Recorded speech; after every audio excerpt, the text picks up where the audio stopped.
Abra sua Bíblia no livro do Evangelho de Lucas.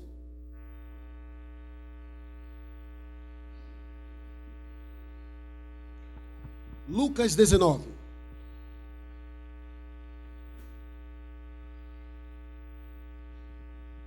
Lucas 19. Aleluia. Lucas 19. A partir do versículo 1. Você vai prestar bastante atenção na leitura, porque eu sei que há uma miscelânea de traduções. Não é? Então você acompanha a nossa leitura, que é revista e atualizada. Evangelho de Lucas, Dr. Lucas, o autor desse livro, ele foi um clínico, segundo os historiadores, um clínico geral, um médico amado. E ele era muito detalhista. E ele escreveu também o livro de Atos dos Apóstolos, que é uma semelhança muito grande. Vamos lá. Lucas capítulo 19, diz assim, amados: entrando em Jericó, atravessava Jesus a cidade. E eis que um homem chamado Zaqueu, maioral dos publicanos e rico, procurava ver quem era Jesus, mas não podia por causa da multidão, por ser ele de pequena estatura. Então, correndo adiante, subiu a um sicômoro, a fim de vê-lo, porque ali havia de passar. Quando Jesus chegou àquele lugar, olhando para cima, disse-lhe: Zaqueu, desce depressa, pois me convém ficar hoje em tua casa. Ele desceu a toda pressa e o recebeu com alegria. Todos os que viram isto murmuravam, dizendo que ele se hospedara com homem pecador. Entre mentes, Zaqueu se levantou e disse ao Senhor: Senhor, resolvo dar aos pobres a metade dos meus bens. E se em alguma coisa tenho defraudado alguém, restituo 4 vezes mais. Então Jesus lhe disse: hoje houve salvação nesta casa, pois que também este é filho de Abraão, porque o Filho do Homem veio buscar e salvar o perdido. Repita comigo: porque o Filho do Homem veio buscar e salvar o perdido. Amém? De todas as pessoas que tiveram um encontro com Jesus, apenas uma que voltou pior, por incrível que pareça, que foi o jovem rico. O jovem rico foi ter um encontro com Jesus para dialogar, conversar, fazer alguns questionamentos acerca da vida espiritual, acerca da salvação. Mas ele, por ser rico, ele não aceitou os desafios que Jesus colocou para que ele pudesse viver. Ele não aceitou. Ele não estava disposto a renunciar à sua riqueza. E ele voltou pior. Ele foi vazio e voltou pior. Esse não é o seu caso. Talvez você entrou vazio aqui nessa noite, mas você vai voltar melhor do que você entrou, em nome de Jesus. Mas todas as pessoas que se encontraram com Jesus foram tremendamente impactadas, transformadas pelo poder da palavra que fluiu dos lábios de Jesus. Porque o evangelho que Jesus pregava e que nós também pregamos é um evangelho que transforma radicalmente o pecador, transforma a prostituta em uma mulher digna, uma mulher santa, transforma o ladrão em um homem honesto, capaz de ser até o tesoureiro da igreja. Porque esse evangelho é o poder de Deus. Paulo diz lá em Romanos: pois eu não me envergonho do evangelho, porque ele é o poder de Deus para a salvação, para a transformação das pessoas.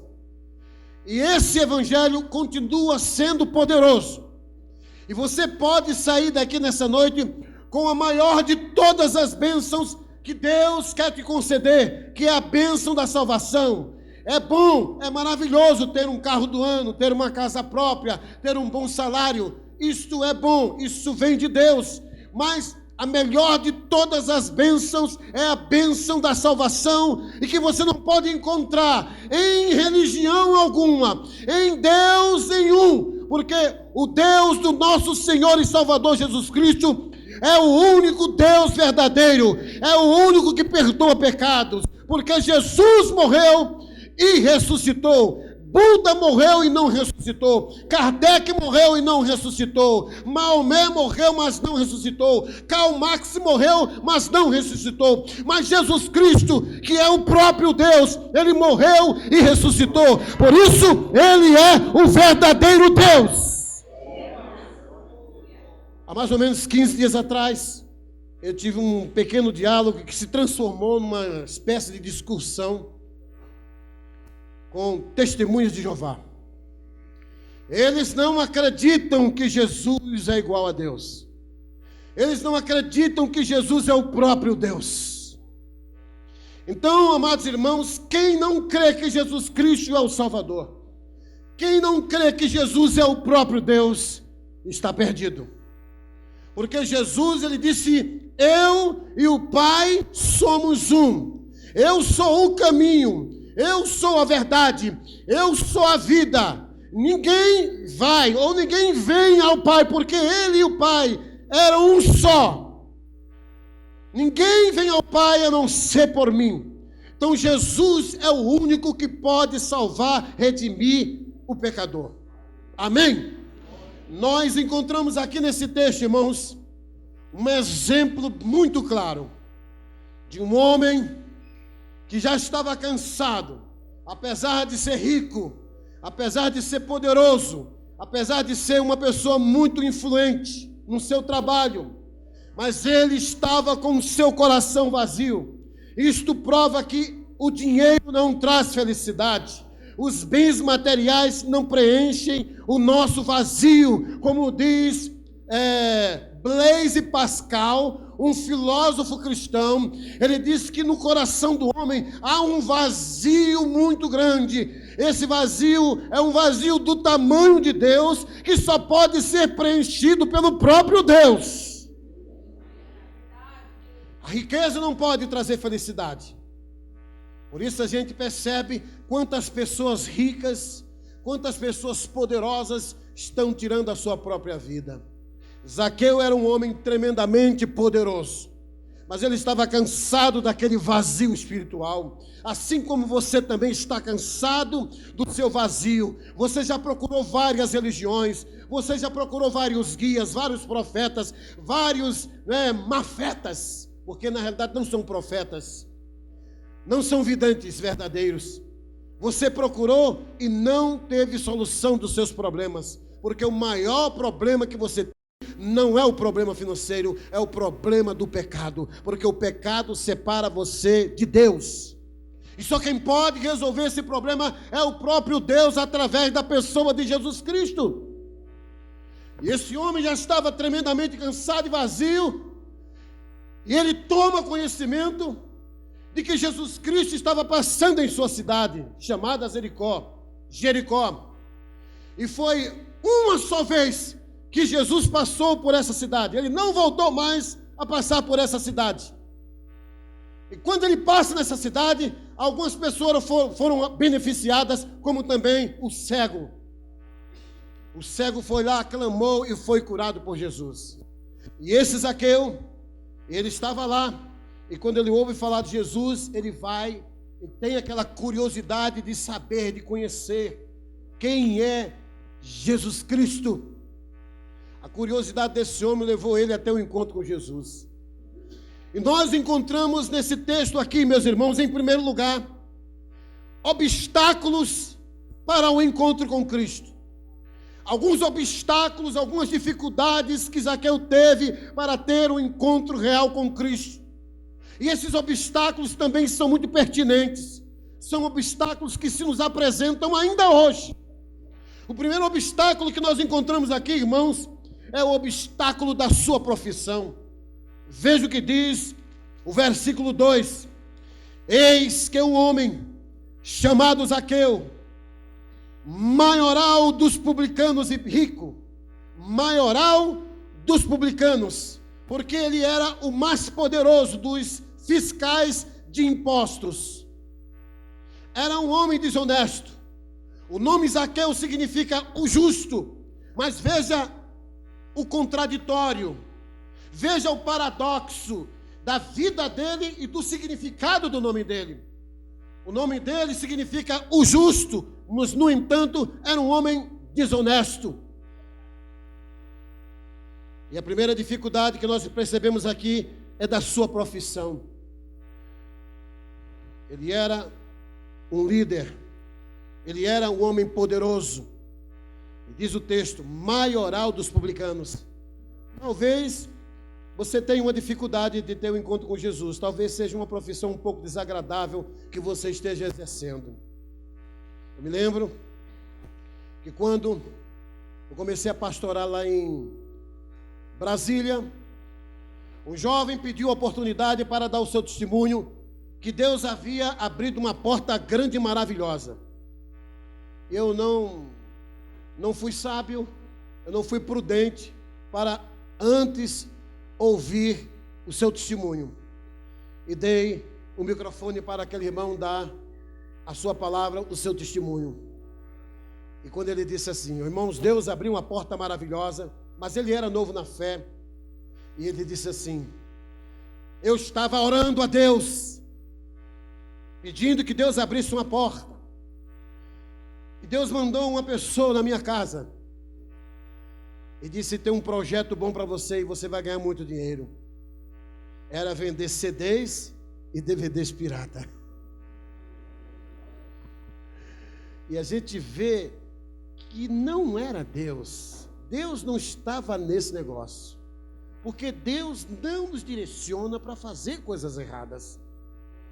Deus não abre a porta para você construir um motel. Eu conheci um homem que era dono de motéis. E quando ele se deparou com a palavra do Evangelho, ele caiu em si, reconheceu que era pecado e fechou todos os seus motéis. E se transformou em hotéis. Um homem de Deus, um homem seríssimo, consagrado, dedicado lá em Belo Horizonte. Existem profissões que às vezes nos prejudicam, nos impedem de ter um encontro com Deus. Mas você em si mesmo não tem força para deixar. Mas quando você tem uma motivação correta no coração de servir a Deus com sinceridade, Ele te ajuda. Porque a graça de Deus te capacita a ser a pessoa que Deus quer que você seja. Porque nós de nós mesmos não conseguimos deixar o pecado. Deus nos ajuda a deixar o pecado. E você nessa noite pode ter certeza que você vai ter a ajuda de Deus. E você vai conseguir deixar para a glória do Senhor. E você vai vencer esse obstáculo pelo poder que há no nome de Jesus. Mas você precisa crer. Diga, eu creio. Aleluia. O segundo obstáculo ainda está no versículo 2. Que é o obstáculo da sua posição social. Olha o versículo 2. Quando ele diz, maioral dos judeus e rico. Rico. Vocês viram que em Marcos capítulo 10, um homem muito rico foi ter um encontro com Jesus, mas ele não aceitou o desafio, porque ele tinha que renunciar. Jesus estava lançando o desafio para que ele pudesse ser uma pessoa abnegada, disposta a renunciar. E ele não estava disposto a renunciar, e ele deu as costas para Jesus. Amados irmãos, é lamentável porque nós percebemos a ausência da pregação sobre renúncia. Nós não ouvimos nas igrejas campanha de renúncia, campanha do arrependimento, campanha do quebrantamento. Nós não encontramos. São raras as igrejas que fazem esse tipo de campanha. A igreja precisa ter consciência que ela foi salva, você foi salvo, para ter uma caminhada de renúncia. E essa caminhada de renúncia é uma caminhada diária. Jesus disse: quem quiser vir após mim, dia após dia, tome a sua cruz e siga-me. Renúncia diária. Quando se renuncia por amor a Jesus, um grande impacto poderoso nós percebemos da parte de Deus em nossa vida. Diz o texto que esse homem era tremendamente rico. O terceiro obstáculo que nós encontramos aqui era o obstáculo da sua estatura. Lá no Nordeste, as pessoas pequenas são apelidadas de toco de amarra-jegue. Zaqueu era uma espécie de toco de amarra-jegue. Era pequenininho. Olha o que diz aqui a palavra de Deus no versículo 3. Olha só. Procurava ver quem era Jesus, mas não podia, por causa da multidão, por ser ele de pequena estatura. Ele era pequeno. Todos que estavam ao seu redor eram pessoas altas, de uma boa estatura. E aí ele teve que subir num sicômoro para ver a pessoa de Jesus. Esse era o obstáculo. Talvez você acha que existe algum obstáculo físico, alguma postura, alguma coisa desagradável no seu estado físico, mas Deus não está interessado, Deus não está olhando para o seu problema físico, Ele está olhando para o seu problema interior, é para o seu coração. Porque de que adianta você ser perfeito fisicamente falando, mas na sua alma você é um paraplégico, você é um defeituoso, você é um nanico espiritual. E o outro obstáculo foi o obstáculo do orgulho. O versículo 4 diz assim: então, correndo adiante, subiu a um sicômoro, a fim de vê-lo, porque por ali havia de passar. Ele poderia, por ser uma pessoa influente, ele poderia dizer: abre alas, e todos iriam respeitar. Mas ele não queria ser visto por ninguém. Ele não queria ser visto por ninguém. E ele sobe a uma árvore chamada sicômoro, para que ninguém pudesse vê-lo. Ele sobe devagarzinho, pensando que ninguém tinha visto. De fato, ninguém o viu, mas Jesus Cristo o viu. Isso significa que Zaqueu era uma pessoa orgulhosa. Muitas pessoas não querem seguir a Jesus por causa do orgulho. São pessoas orgulhosas, porque acham que o evangelho é coisa de gente pobre. Eu tenho uma vida intelectual muito elevada, eu faço filosofia, eu sou professor de universidade, eu sou um médico conhecido na cidade, eu sou uma pessoa muito rica, afamada na cidade. E se eu começar a frequentar uma igreja evangélica, o que as pessoas vão pensar de mim? O que os meus funcionários, o que os meus colegas, os meus alunos vão pensar de mim? Eu que sou um ateu, mas um ateu meio fajuta, que eu não tenho convicção se Deus de fato existe ou não. Existe o orgulho. O orgulho é uma das pedras principais que impedem o homem a seguir a pessoa de Jesus. Nós mesmo, crentes, ainda somos orgulhosos, porque nós não admitimos as nossas falhas. Eu achei lindo aqui o que o pastor fez, admitindo suas fraquezas, admitindo suas falhas, porque tem muitos que não são assim não, irmãos. Tem muitos pastores e líderes que dizem: não, eu sou espiritual, eu sou poderoso, eu não tenho falhas, olhem para mim, eu sou todo poderoso, a mim toda honra, toda glória, todo louvor. Mas louvado seja Deus, pela transparência do pastor. Reconhece que ele tem falhas.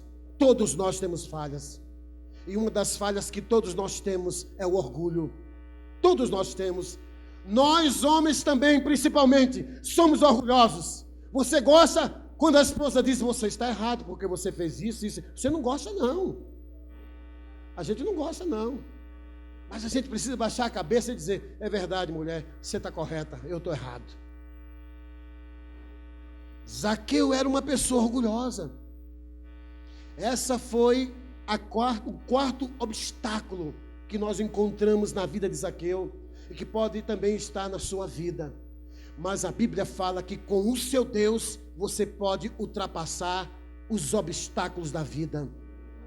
Davi disse: com o meu Deus eu salto muralhas. Isso é uma atitude de fé.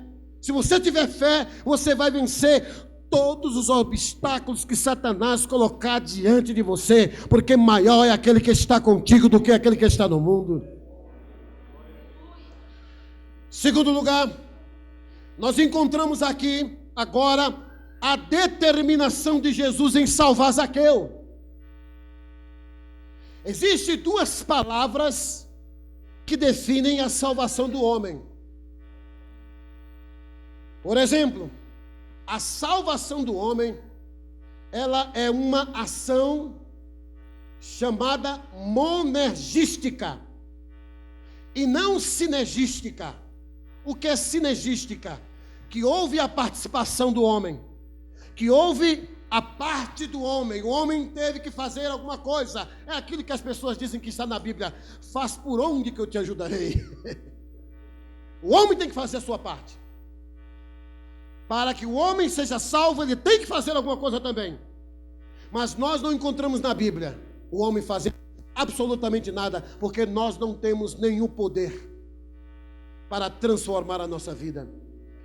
Toda ação de salvação tem o seu início na pessoa de Deus. Deus, quando quer salvar alguém, Ele primeiro começa a fazer algo. Se você está aqui, não foi você com suas próprias pernas que chegou aqui. Você veio aqui porque Deus usou alguém. Você veio aqui porque o Espírito de Deus trouxe você. Foi Deus que agiu no seu coração. Deus agiu na sua história. E nós percebemos que primeiro houve a ação de Jesus. Significa monergística. Só Deus é quem age na salvação do homem. O homem só precisa crer. O homem só precisa confessar. O homem só precisa acreditar nas promessas de Deus. Acreditar que Jesus é o único e suficiente Salvador. Isso se chama monergística e não sinergística. E veja só, em primeiro lugar, Jesus buscou Zaqueu antes de Zaqueu buscá-lo. Olha só, antes de Zaqueu buscá-lo, Jesus já havia buscado Zaqueu. Veja o que diz no versículo 5. Quando Jesus chegou àquele lugar, olhando para cima, olhando para cima, disse-lhe, olha só, irmãos, Jesus nunca tinha visto Zaqueu, nem magro, nem gordo. Jesus nunca tinha noção quem era Zaqueu. Mas Jesus era o próprio Deus. Aqui nós percebemos a manifestação da divindade de Jesus. Jesus, o todo onisciente, Ele sabe o nome de cada um de nós. Ele sabe quantos cabelos tem a sua cabeça. Ele sabe quantos dentes tem a sua boca. Ele sabe quais são as decisões que vocês vão tomar amanhã. Ele é o Deus onisciente. Ele sabe de todas as coisas. Diz a palavra de Deus que ele diz: Zaqueu. Quando Jesus chegou àquele lugar, olhando para cima, veja Jesus primeiro agindo. Zaqueu estava ali apenas como curioso. Mas Jesus agora estava como o interessado em Zaqueu. Jesus agora age. Jesus olha e diz: Zaqueu, desce depressa, perceba a urgência dessa bênção chamada salvação. Hebreus diz: como escaparemos nós se negligenciarmos a tão grande salvação? Jesus disse: hoje é o dia da salvação. A salvação, ela não pode ser procrastinada. Jesus está dizendo: desce depressa, porque havia uma necessidade urgente na vida de Zaqueu. Quem sabe, se Zaqueu não tomasse a decisão de seguir a Jesus, ele iria tirar a sua própria vida. Quem sabe? Quem sabe você, meu querido irmão, seja o último dia, a última noite da sua vida. Porque ninguém sabe, ninguém tem controle do amanhã. Nós não sabemos, pode ser até eu. Pode ser até eu. E não pasme se eu morrer amanhã. Porque, irmãos, a palavra do Senhor diz que nós não sabemos o dia que nós iremos morrer. E Jesus fala isso com autoridade. Ele diz: desce depressa, porque havia uma necessidade urgente na vida desse homem. Existe também uma necessidade urgente na sua vida. Você precisa urgentemente entregar a vida e o coração a Jesus hoje e não amanhã. Desce depressa, pois me convém ficar hoje. Jesus não diz amanhã, depois, na próxima semana.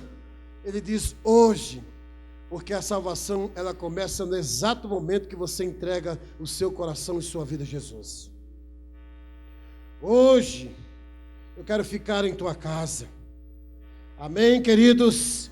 Diga glória a Deus. E ainda, Jesus mostrou para Zaqueu a necessidade urgente da salvação. Hoje me convém pousar em sua casa. Jesus não quer apenas ver Zaqueu, mas também quer ter comunhão com Zaqueu.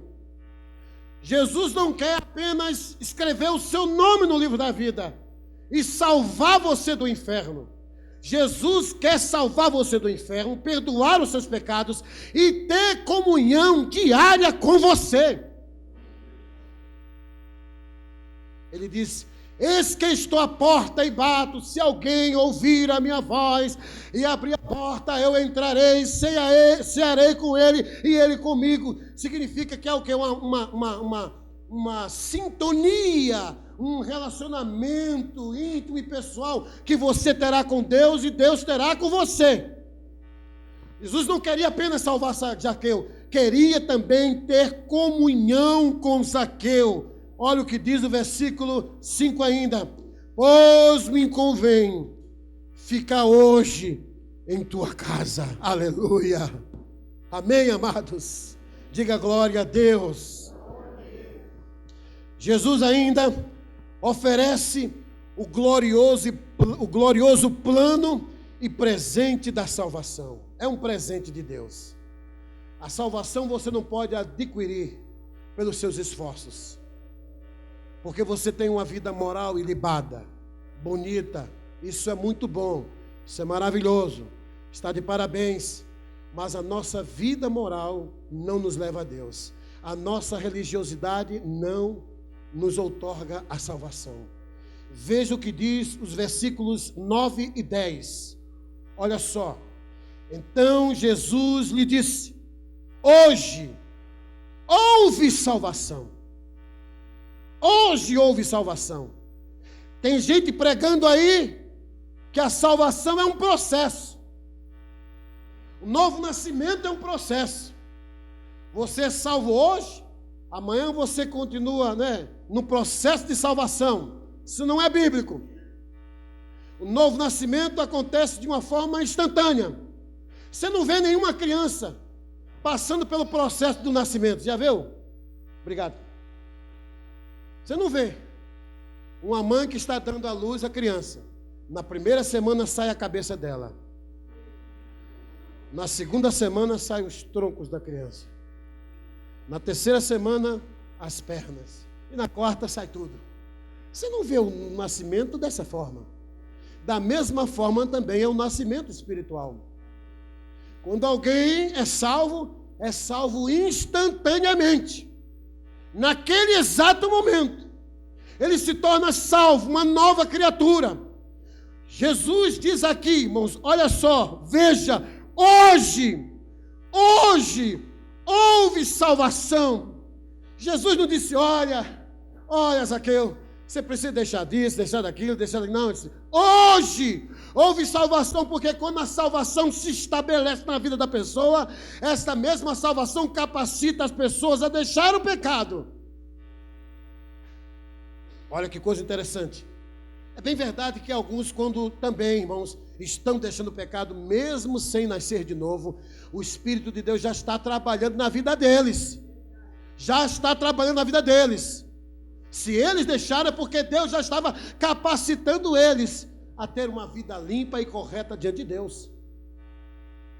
Mas quando a salvação se estabelece na nossa vida, nós temos uma capacitação maior para vencer o pecado. Porque o pecador não consegue vencer o pecado. O pecador não consegue renunciar ao pecado. E diz a palavra de Deus aí no versículo 10. Olha só. O 9. Hoje houve salvação nesta casa, pois que também este é filho de Abraão. Porque o Filho do Homem veio buscar e salvar quem? O perdido. Gostei da frase do pastor. Para um grande pecador que somos nós, existe um grandiosíssimo Salvador que é Jesus. Não existe pecado que Deus não possa perdoar.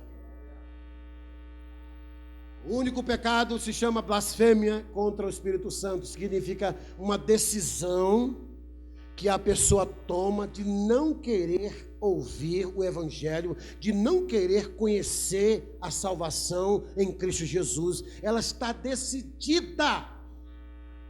Esse é um tipo de blasfêmia contra o Espírito Santo. A rejeição definitiva da pessoa de Jesus Cristo. Mas não é o caso que nós vamos falar dessa noite. Agora nós encontramos, irmãos, também na vida de Zaqueu, algumas evidências desse encontro salvador e transformador que Zaqueu teve. E também serve para nós que somos cristãos, que somos servos de Deus. Nós precisamos mostrar evidências.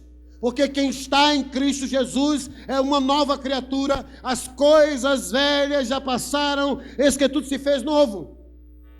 Quando Paulo diz isso, ele quer dizer que as evidências dessa salvação, dessa nova criação, precisam ser manifestadas. E nós percebemos isso na vida de Zaqueu. Em primeiro lugar, Zaqueu agora está pronto. Houve uma prontidão na vida de Zaqueu para obedecer o chamado de Cristo. Olha o versículo 6. E desceu a toda pressa. Aleluia. A obediência de Zaqueu. Ele desceu a toda pressa, porque Zaqueu recebeu a revelação da urgência, da necessidade emergencial da sua salvação. Ele desce depressa. Ele não é como alguns de nós. Eu ainda tenho que deixar disso. No final do ano, eu vou entregar minha vida a Jesus. Para a semana, eu tenho algumas coisas para resolver. E para a semana, eu prometo que eu vou estar aqui entregando a minha vida a Jesus. Isso é um perigo muito grande.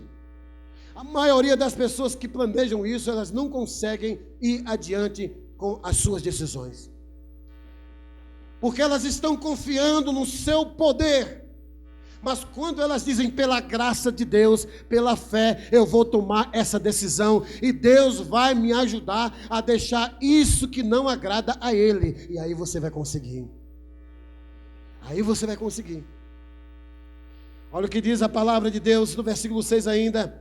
A alegria e o prazer de Zaqueu em receber a pessoa de Jesus. Olha o que diz o versículo 6, diz assim, olha só. E desceu a toda pressa, e ele recebeu Jesus com alegria.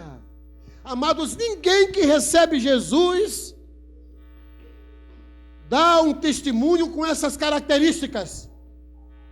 Irmãos, terrivelmente, horrorosamente, miseravelmente, infelizmente, desgraçadamente, terrivelmente, Jesus mudou a minha vida. Você não ouve ninguém dando testemunho com essas características. você só ouve as pessoas dizendo: eu era rico, perdi tudo, mas hoje, mesmo sem ter nada, eu me sinto a pessoa mais rica do universo.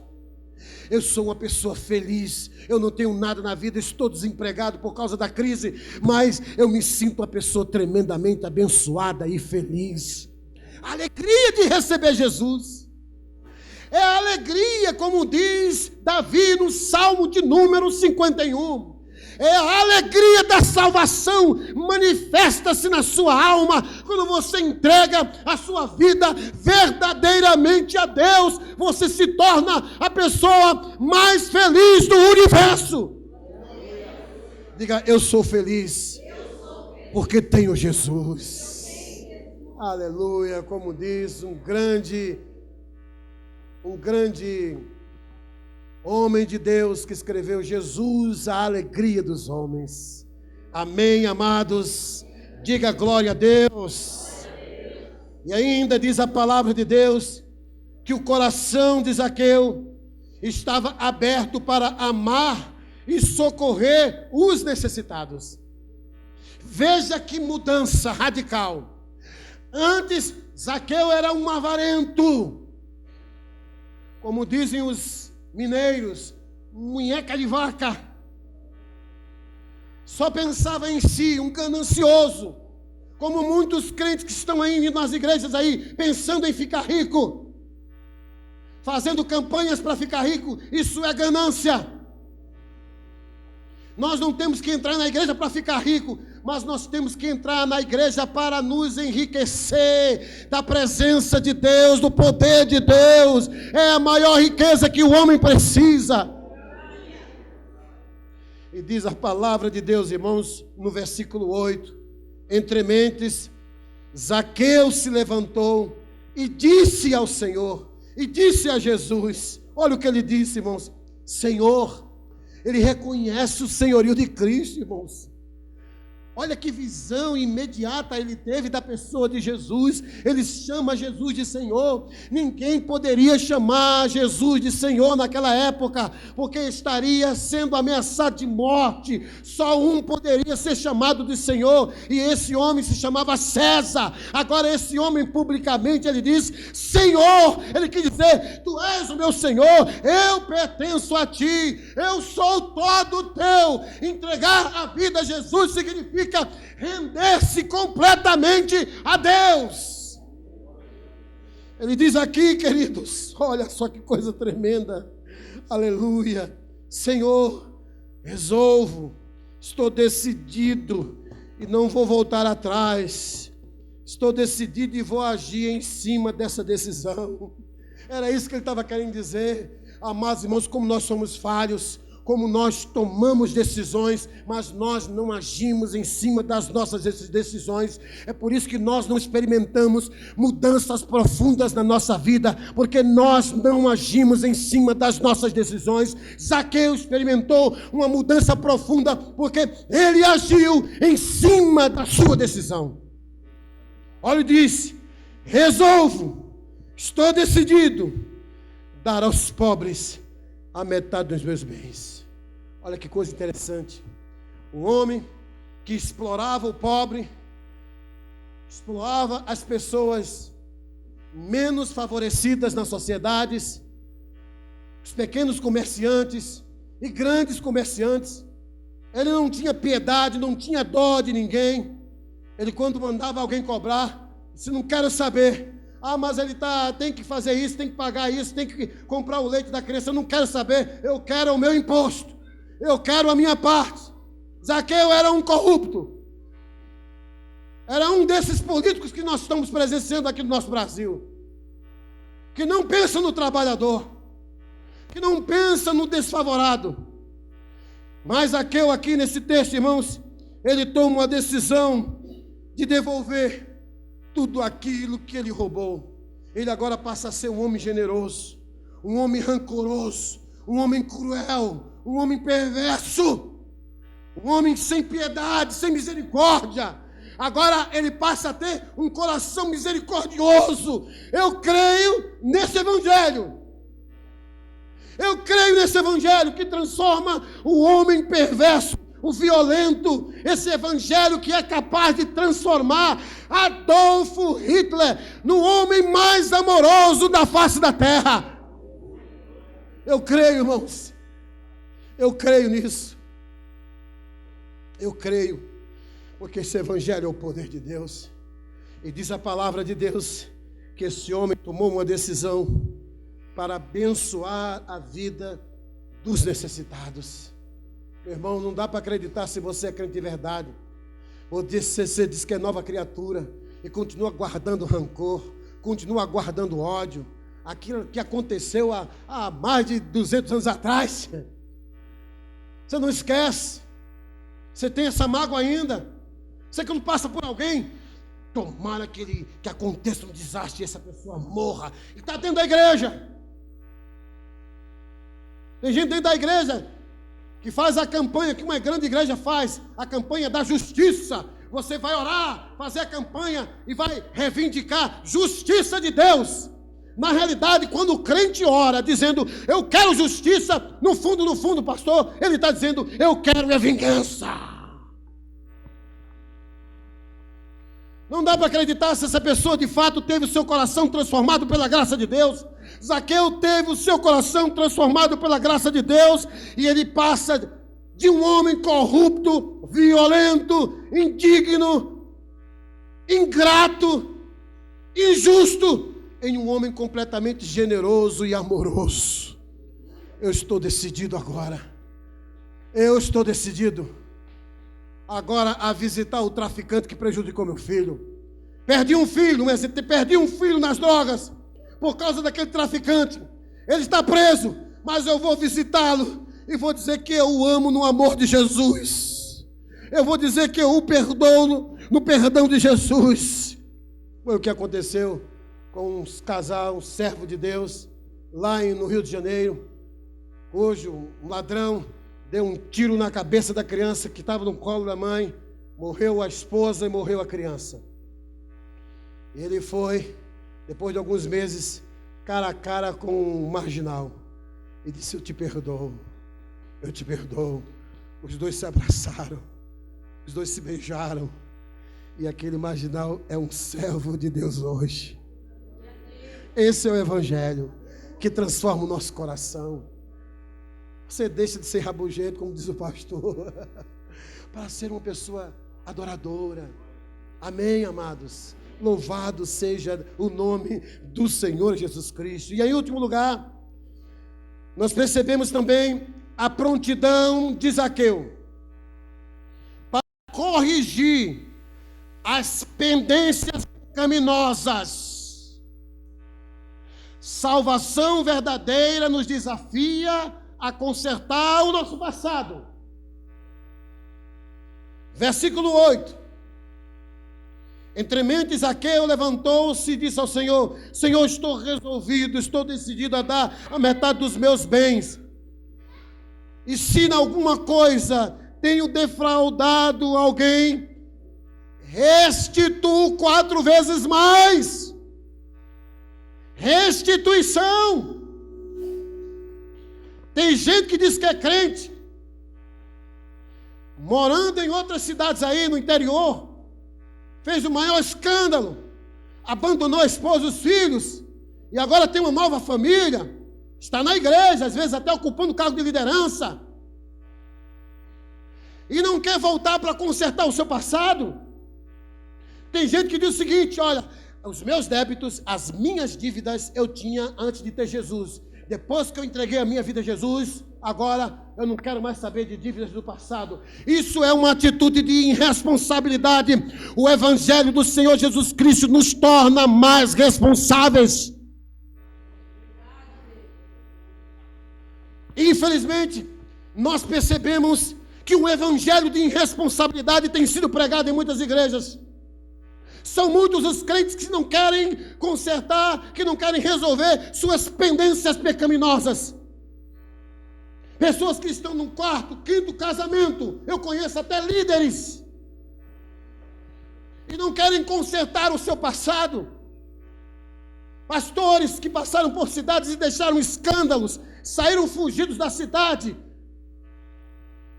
na madrugada para que ele não fosse preso. O problema ele deixou lá, agora está pastoreando e não quer voltar para resolver o seu problema. Eu tenho as minhas dúvidas se essa pessoa de fato é uma nova criatura. Porque esse evangelho nos ajuda, nos desafia a consertar o nosso passado. O texto diz que ele estava disposto a restituir, a resolver a sua situação.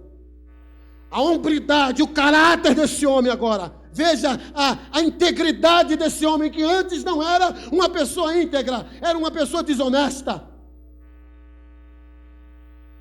E ele disse aqui: eu vou resolver essa situação. Tem muita gente maravilhosa dentro da igreja que está indo: olha, não estou com condições de pagar as minhas dívidas, está difícil, mas eu quero dialogar com você. Eu quero ver o que é que você pode fazer para me ajudar, para parcelar essas minhas dívidas. Eu estou desempregado, eu estou numa situação difícil, mas eu quero resolver essa situação. Isso significa hombridade, caráter, integridade, e que falta hoje na vida de muitos crentes, porque eles acham que depois de 5 anos o seu nome vai estar limpo no SPC, na justiça. Nós não temos que pensar como o ímpio pensa. Nós temos que ter a hombridade, o caráter, a integridade de ter a firme resolução de resolver todas as nossas pendências. Meu amigo, o Senhor está aqui nessa noite para capacitar você a resolver os seus problemas que você não consegue resolver no passado. Porque enquanto nós não resolvermos, nós vamos estar presos. A nossa alma, o nosso coração vai estar preso.